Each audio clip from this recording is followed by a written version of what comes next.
What are the issues you care about? If you care about homelessness in your community, or if you care about access to affordable housing, I see those as environmental issues.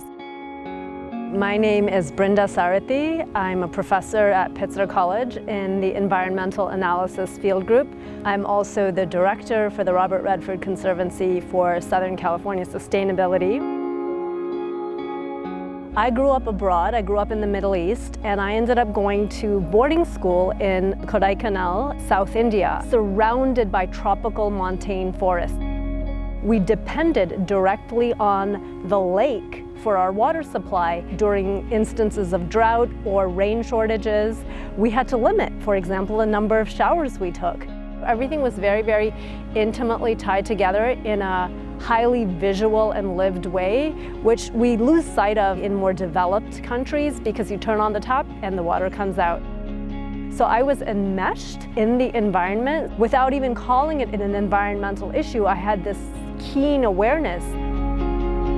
I was one of the few students of color in graduate school in my PhD program. I had enlisted in forestry camp for about 6 weeks, learning about logging, reforestation, proactive fire management. What was really striking to me was we had a number of guest speakers, and they all were white. They all seemed to be US citizens. So for me, I was an international student, that was the story of forestry in California. And I came across this little publication called Voices from the Woods.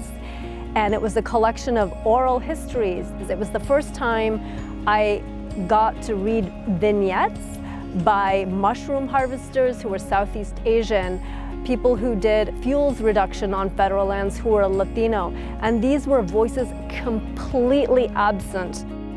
So often when people think about Latinos in relation to natural resources, folks think about agriculture, but my work was one of the first to look at pineros, forest workers who do a lot of fuels reduction work, a lot of tree planting work.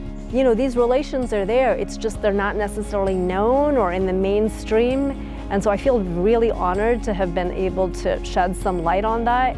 How does the labor of Latinos make healthy forests on national lands, public lands? And I argue that we need to have solid labor standards and labor conditions in order to have these healthy forests.